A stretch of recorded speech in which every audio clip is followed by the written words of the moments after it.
has that as a passion, you know, so her skin and things she gets. So now she has to make up by spending operations slash surgery.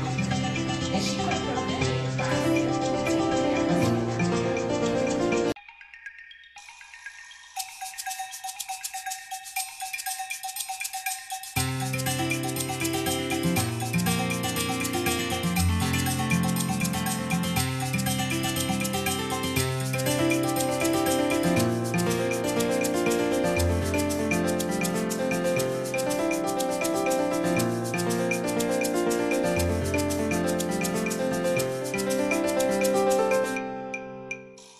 Feedback of what they thought about the retreat, and we thank everybody for coming, and it is, I know for me, even when the people come together to hear what everybody has to say, and the whole thing is that you take something away with you, not just come just, because sometimes people come just to enjoy the resort, but really there is good information that you get within the retreat itself with the speakers and what they're pouring out to you. So when you leave here, we want you to be so full. And in your mind, you know, you're thinking about other things in the next step, the next level, or the next dimension that you're going to go to. We're going to get started with our workshop. And we met her last night, and I was looking at her background. This is I want to say a self-made woman, because she made the decision of what she was going to do, you know, and to come up with a name. Those are real divas are large. That's beautiful. You know, I thought about Monique when she first came out and everything, and she was encouraging whoever you are. It doesn't matter the size, it's what's on the inside of the person. You know, and beauty is skin deep. And I'm telling you, she's a beautiful woman who we have coming before us, who is Apri Lemon. She's going to be talking to us about Mary Kay and just a little bit of everything just about you and transforming yourself. So let's give Apri Lemon a hand as she comes.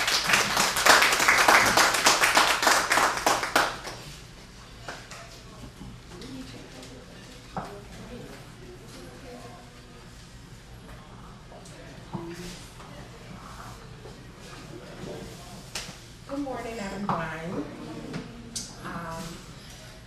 I have a little bit of everything at my table right now. I have Mary Kay, and I have my Real Divas of Large jewelry.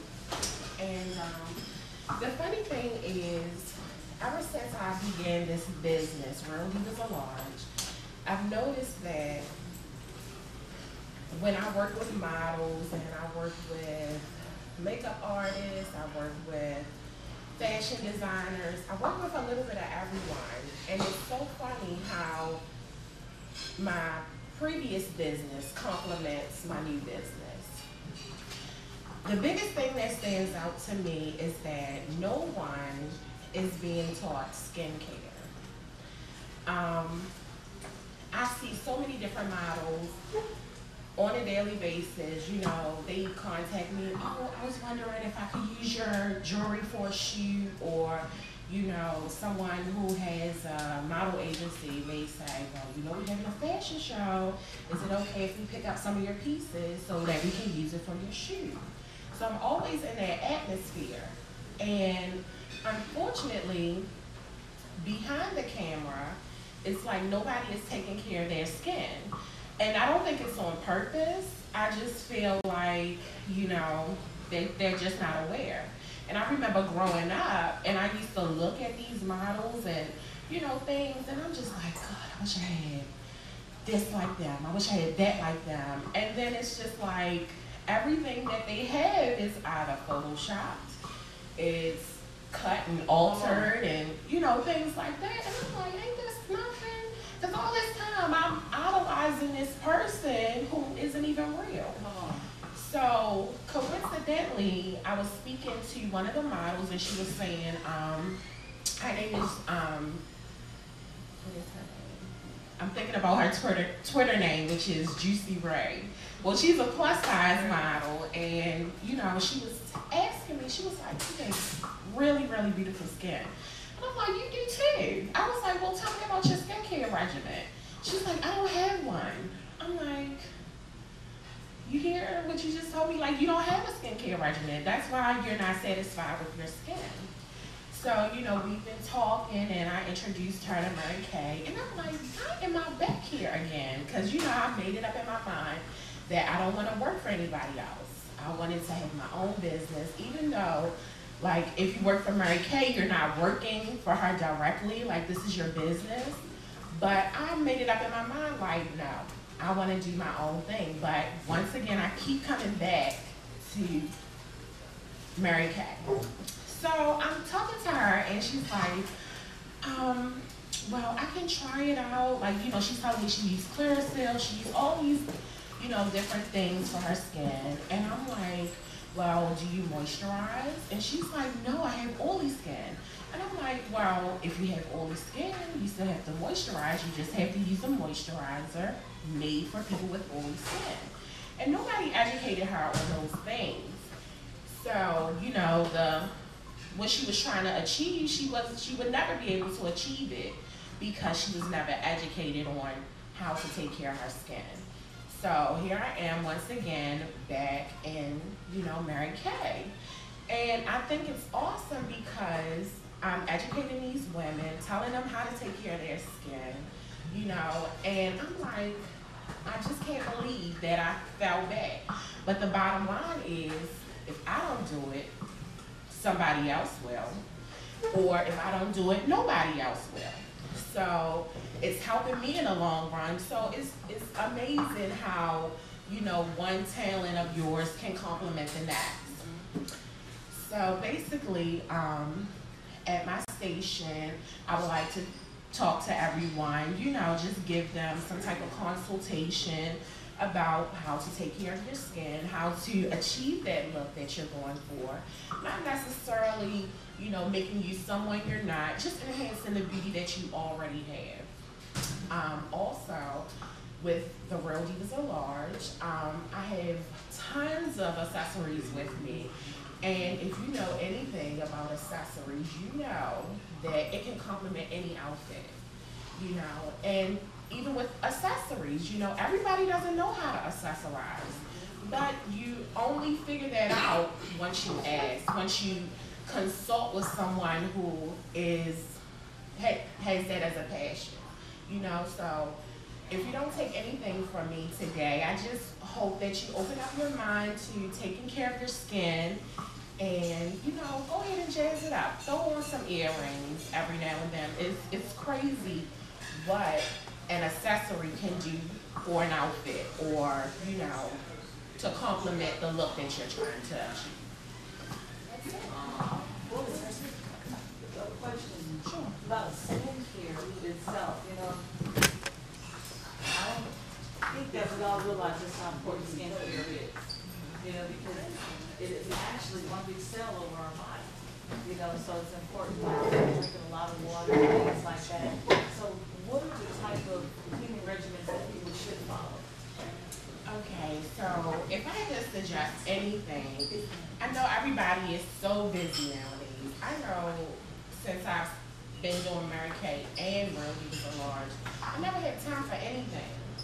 So, you know, because we live in a world like this, Mary Kay has came up with like some on-to-go ideas. Like, they had this little package where you can just take it along with you. It has all the time-wise and things in it.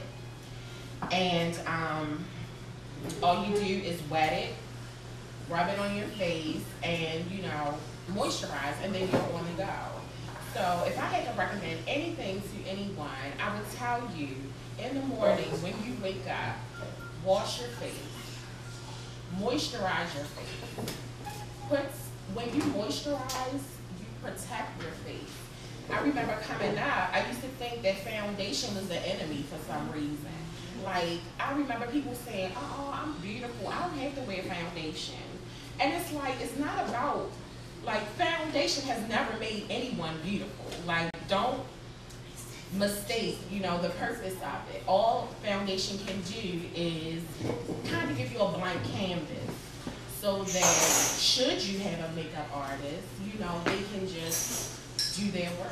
Because have you noticed, if you ever went to a fashion show or if you ever went anywhere where it was fashion, and you actually seen the makeup artist work. And it's really like art. Have you seen a model walk down a runway? It's almost like she's dancing. So, you know, there's a whole lot of art when it comes to fashion. So take the time, be a part of that. Cleanse your face in the morning, moisturize your face. In the evening, especially if you wear makeup, please wash it off. It will clog your pores, leaving it like a playground for wrinkles and all that icky stuff that we don't want on our faces, like, you know, blackheads and whiteheads and just scarring and everything else. So wash your face and moisturize in the morning. Protect it in the morning by putting on foundation, because that's all foundation is a protection from the environment, from everything that's outside. So that's what foundation is. In the evening, wash, moisturize, protect your skin. We have something called night solution that has microweaves in it, and it releases vitamins and things and like vitamins and minerals in your skin to protect your skin at night. So, you know, do those little things. It only takes 5 minutes. We waste time all the time. Take 5 minutes to take care of you, because this face isn't going anywhere. As long as you're here, your face is here. So take care of your skin. 5 minutes in the morning, 5 minutes at night, and then you're done. Okay, so 5 minutes in the morning, 5 minutes at night. What about exfoliation? Because I know, you know, they say get the dead cells off. How often should we do that? I mean, is that something you can do every day? Is it safe? Well, it is safe depending on the formula that you use. I know that we have Time-Wise formula. And the way the Time-Wise formula works, it's a very, very gentle exfoliation. You know, it's crazy how they have so many new surgeries out. Like they have this microdermabrasion out that, you know, this is all done by a doctor and it costs thousands and thousands of dollars. All that means is when she was supposed to be washing her face, when she was supposed to be conditioning, you know, her skin and things, she didn't. So now she has to make up by spending $10,000 on this operation / surgery thing that she could have prevented by simply taking care of her skin every day. So, you know, if you use a gentle exfoliant, it's okay to use it every day. We have something that's stronger, is microdermabrasion in a bottle, and you can use that maybe like once every 2 weeks, depending on, you know, the condition that your skin is in. But if you use a gentle exfoliant, it's okay to use it every day. And anybody else have any questions? I have one question. What about facials? Like how often should you get facials? And then I have that question. And then with black skin, is it okay for us to wax our eyebrows? Because an esthetician, one esthetician told me that we should not wax our eyebrows, and then someone else told that we should just use regular tweezers because, you know, as we get older, it can leave like little lines. Okay, well, your first question, repeat it for me. Just How often should you get facials? Well, it depends because, you know, a facial consists of a lot of things and it depends on where you go. But all of that can be prevented if you take care of your own skin. Like you don't have to hire someone to take care of your skin for you. You don't have to, you know, go to a salon and pay somebody to wash your face.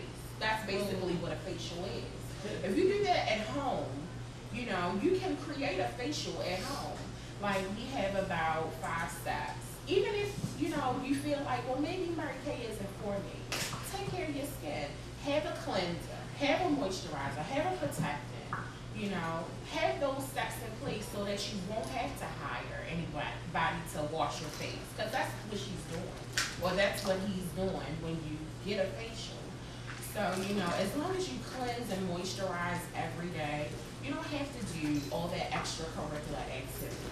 Like, I remember I was getting a massage, and, you know, this man came in to get a facial. You know, that's fine, you know. But, you know, he could have done all those things at home, but she did put a little steam on his face right first, right? So loosen it up. You got a hot washcloth at home, right?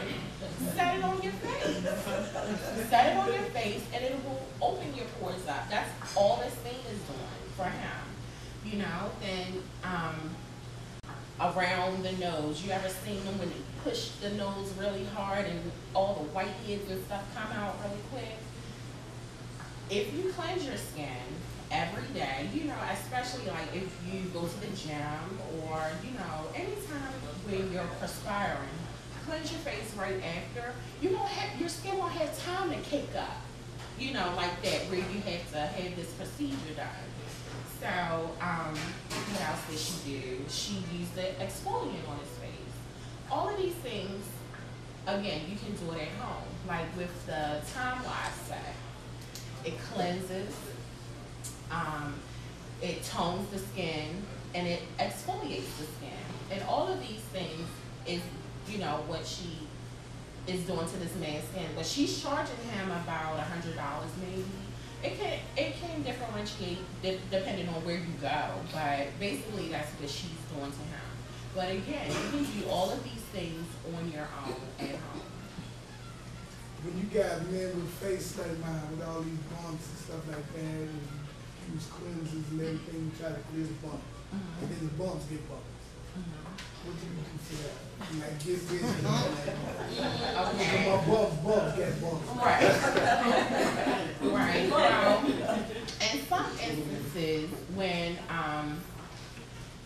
men have those issues with the bumps and things like that, it can come from a lot of different things. It can come from, you know, what you're using to cleanse your skin with. It could come from the type of razors that you're using, you know. It's so many different things. But at a certain point, when you just feel like, you know what, no matter what I'm doing, nothing is working, that's when you want to consult your doctor, you know, because it may be the smallest thing that's affecting your skin, and you keep using it over and over again, and you're like, I just don't get it. I don't understand why this isn't working for me. Maybe you have to consult your doctor, because maybe it's that one ingredient that you're using over and over again that your skin is like, no, we can't use that. And you don't know it unless, you know, you talk to someone who specializes in that field, you know. So you have to be the judge when it comes to things like that. You know, sometimes it can't be cured in a bottle. Sometimes you have to, you know, go the extra step and consult your doctor. Because I know for some reason in the African American community, we don't want to go to the doctor because we don't want to, you know, expose our business to a stranger. But, you know, sometimes we need that help. You know, whether it's with your skin, whether it's with your body, whatever the case, it's okay to consult a professional, because that's what they study for. That's what they're there for. And even when you get that information from the doctor, you still can make that decision. Okay, well, I'm going to take into consideration what they said. Maybe I'll try it out. Maybe I'll take the step of using a prescription. You know, that's when you have to be the judge and say, okay, this is what I'm going to do, this is what I'm not going to do. But if you try and try and try and try and you keep coming up with the same results, it's not going to change. So, you know, that's when you have to take the step and say, you know what, I'm going to consult a professional because I don't like what's going on. Let them advise me. And then even then, you know, after they advise you, you're still the decision maker. You still, you know, even though you're exposing yourself, which you're not really doing, it's okay to, you know, seek help, but let them know, let them do their job and help you with your, you know, your skincare issues. And you said something about a razor on a tweet. Okay, so like to wax, is it okay to wax your eyebrows? Now honestly, I've heard that you're not supposed to wax your eyebrows, but I'm so guilty of that. I do wax my eyebrows. I believe that as long as you do it in moderation and as long as you do it with a professional who is clean, you know, who is clean, because I feel like when we go to certain nail shops and things like that, you know, they're not following the correct steps, you know, to keep any infections out and, you know, things like that. So be cautious. If you feel like, you know, maybe they dip that stick in that wax one too many times, don't use them. So, you know, just be cautious whenever you allow someone, you know, on your face or, you know, whatever they do that's personal for you. So just be cautious. That's all I can say. Another question. Yes. Yes. Would your diet be a direct reflection of your skincare? Yes. Unfortunately, your diet has to do with everything. So yeah, depending on, you know, what you eat, like, you know, with everything else, when you listen to bad music, you know, all the time, and it's like negative, then naturally, I don't care what anybody says, your outlook becomes that. So same thing with, you know, what you ingest, what you put in your body. So it's going to show up on your face, you know, so you know what to do. They tell you to eat right, because it will appear on your skin. Could you recommend foods that would be better for that? I can tell you what my director always suggests, and she just says what everybody says: water. Drink plenty of water. In today's society, everything is infused with sugar, right? Everything is infused with sugar and things that isn't supposed to be in there, you know, preservatives, so that they can keep it on the shelf a little bit longer. So, you know, when you drink plenty of water and, you know, try to regulate what you eat and things like that, it does help your skin. Like, so if you can drink 8 glasses a day of water, do that, because it will show up on your face. Everything, whatever you put in your body, it does appear somewhere. Like, you know,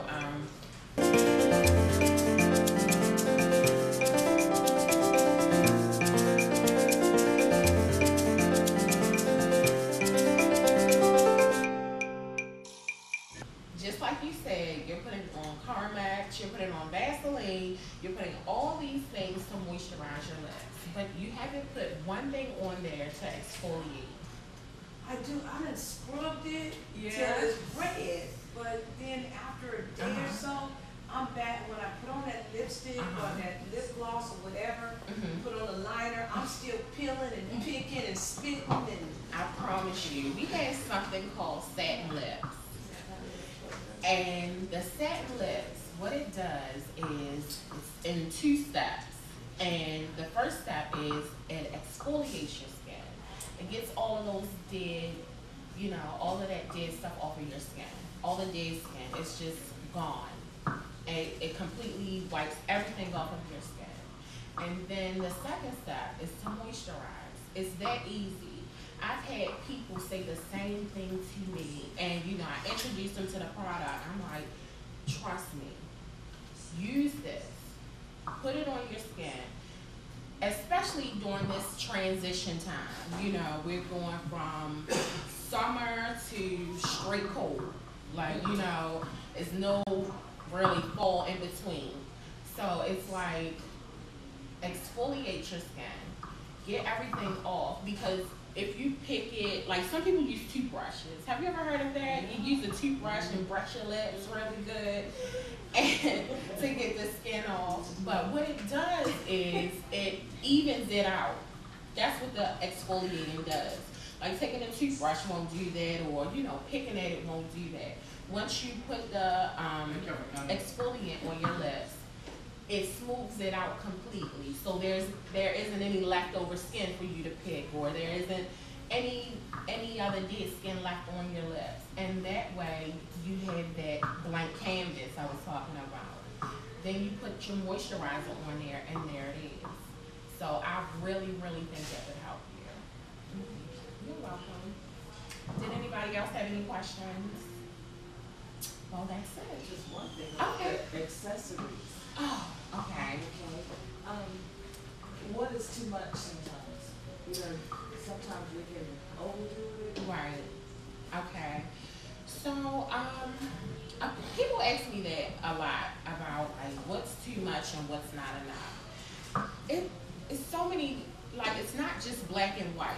You know, you can't just give like one answer for that question because it depends on where you're going. It depends on, you know, the fabric in your clothing.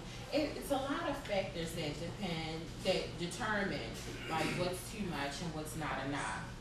So, for instance, like if you were going to maybe a meeting or something, like if you're going to a meeting and you know you're in the corporate world or whatever, some people are afraid to accessorize. You know, they might throw on some studs or something like that and then just keep it moving.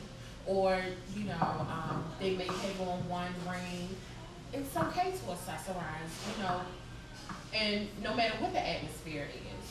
So, you know, it's okay to wear dangle earrings, you know, if you are going to that meeting or whatever. So if I was going to a meeting and, you know, say I had on that suit. If I had on a suit, I wouldn't be afraid to, you know, like put on dangle earrings. Or I wouldn't be afraid to put on some studs with maybe a matching necklace. You know, it's never too much or too little. It just depends on, you know, one, where you're going, two, you know, what you have on. It's a lot of determining factors when it comes to putting on accessories. But, you know, never be afraid to put on a necklace or, you know, a bracelet to enhance your outfit. It's okay. So, if you're going out, like, we have, like, some body chains. Like, I have, like, my store plus specializes in plus size, right? So, I introduced these body chains to, you know, my Facebook fan thing I have. Okay, so I introduced that, and then everybody's like, well, is it for plus size? Like, can you wear that? You know, things like that. And I'm like, you can wear whatever you want to wear. Like, people try to create these rule books, you know, what to wear and what not to wear.